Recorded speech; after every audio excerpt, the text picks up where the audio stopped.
सबसे पहले खबर बाराबंकी से, जहां 5 लोगों ने आत्महत्या की है। दंपत्ति ने पहले बच्चों की हत्या की है, 3 बच्चों की हत्या के बाद खुद भी आत्महत्या की है। आर्थिक तंगी के चलते सुसाइड करने की आशंका जताई जा रही है। आर्थिक तंगी के चलते इस परिवार ने ये कदम उठाया। पहले 3 बच्चों को मौत के घाट उतारा, फिर दंपत्ति ने खुद भी आत्महत्या कर ली। आर्थिक तंगी के चलते ये कदम उठाया गया है, ऐसी आशंका जताई जा रही है।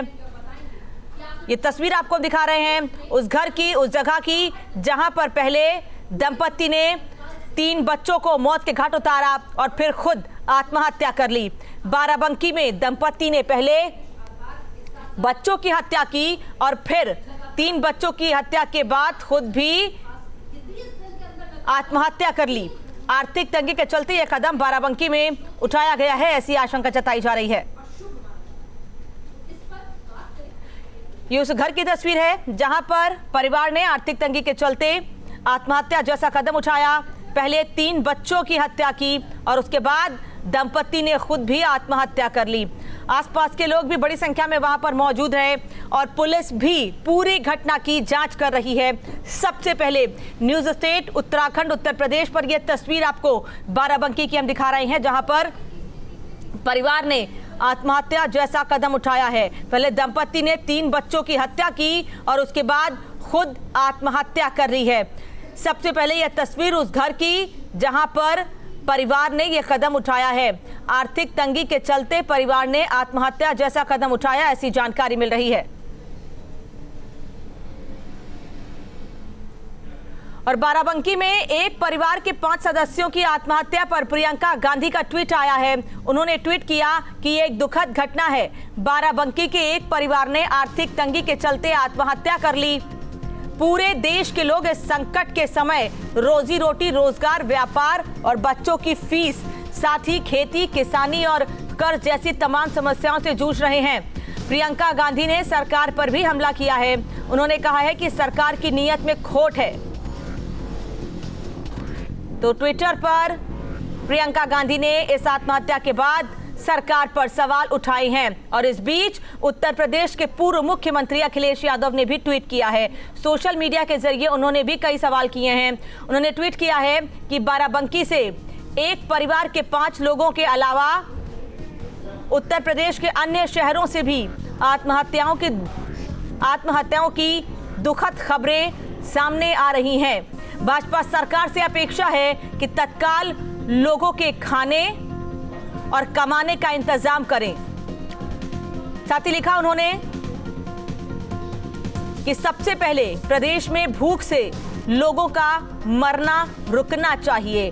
तो प्रियंका गांधी और अखिलेश यादव दोनों ही लोगों ने सोशल मीडिया पर सरकार पर सवाल उठाए हैं।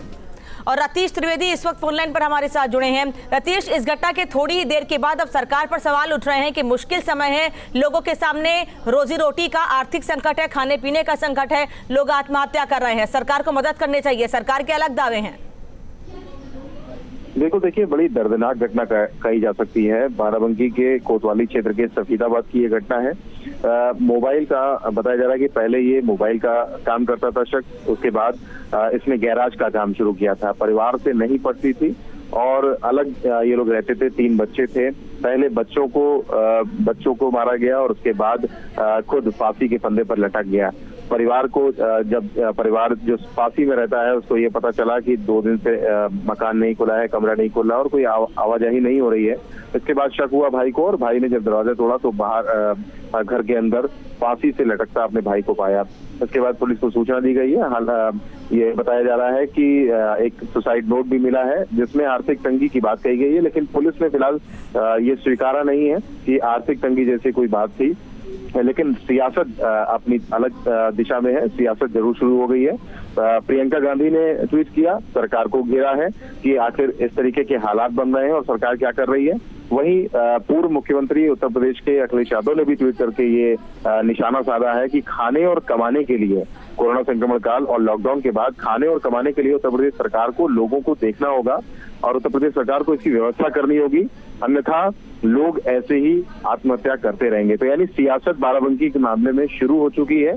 दोनों प्रमुख पार्टियों ने सरकार को घेरा है। हालांकि सरकार बड़ा फूक कर इस मामले में कदम उठा रही है और अभी फिलहाल कोई पक्ष कोई बात सरकार की तरफ से नहीं कही गई है इस मामले में। जी रतीश, एक तरफ प्रशासन का ये दावे हैं कि उन सभी लोगों को भोजन और 2 वक्त की रोटी मुहैया कराई जा रही है जिनके सामने आर्थिक तंगी या फिर रोजी रोटी का संकट है। उसके बाद भी ऐसी स्थिति, भूख के चलते, आर्थिक तंगी के चलते परिवार आत्महत्या जैसा कदम उठाए, प्रशासन के दावों पर सवाल उठ रहे हैं। हर रोज प्रेस कॉन्फ्रेंस की जाती है, पूरे इंतजाम की बात कही जाती है। देखिए, लॉकडाउन ने बहुत सारे लोगों को बंद कर दिया, उनके व्यापार को बंद कर दिया। सभी जानते हैं पूरा देश बंद था, उत्तर प्रदेश बंद था, और जो व्यापारी वर्ग था वो सबसे ज्यादा परेशान हुआ। रोजाना कमाने खाने वाले श्रमिक परेशान हुए, मजदूर परेशान हुए, और व्यापारिक प्रतिष्ठान बंद होने से व्यापारियों की कमर टूट गई। छोटा मोटा व्यापार करने वाला ये परिवार भी उसी के दम पर पलता था, अपना जीवन यापन करता था। और 2 महीने का जो लॉकडाउन चला उसमें व्यापार पूरी तरीके से चौपट हो गया, और चौपट होने के बाद आज इस परिवार ने ये कदम उठाया जिसमें 3 मासूम बच्चे भी थे। ये बात सही है कि उत्तर प्रदेश सरकार को और जिला प्रशासन को लगातार भरोसा जिला प्रशासन और उत्तर प्रदेश सरकार के द्वारा दिया गया, लेकिन आर्थिक हालात कुछ ज्यादा बिगड़ गए थे, शायद इसलिए परिवार को ये कदम उठाना पड़ा। रतीश, आप ये कह रहे हैं कि पुलिस अभी इस बात को स्वीकार नहीं कर रही है कि आर्थिक तंगी के चलते कदम उठाया गया है। ये जब सुसाइड नोट में इस बात का जिक्र है कि आर्थिक तंगी के चलते ये कदम उठाया गया है, तो ये बात पुलिस क्यों नहीं मान रही है? पुलिस का ये कहना है कि पुलिस उस सुसाइड नोट की जांच कराएगी, और जांच कराने के बाद ही ऑफिशियल जो बयान होता है आधिकारिक पुष्टि करते हुए आधिकारिक बयान को जारी करेगी। धन्यवाद रतीश आपका इस तमाम जानकारी के लिए। तस्वीर बाराबंकी की आपको हम दिखा रहे हैं, जहां पर परिवार ने आत्महत्या की है। पहले 3 बच्चों को मौत के घाट उतारा गया, उसके बाद दंपत्ति ने फांसी के फंदे पे लटक कर जान दे दी। वहीं दूसरी ओर सुसाइड नोट सामने आने के बाद भी घटनास्थल से पुलिस अभी ये मानने को तैयार नहीं है कि आर्थिक तंगी के चलते कदम उठाया गया है, लेकिन परिवार वालों का ये कहना है कि पिछले 2 महीने से ये काफी परेशान थे। जो भी इनका व्यवसाय था, जो भी ये काम करते थे, पूरी तरह से ठप हो चुका था। इस वजह से ये कदम इन्होंने और उनके परिवार ने उठाया है।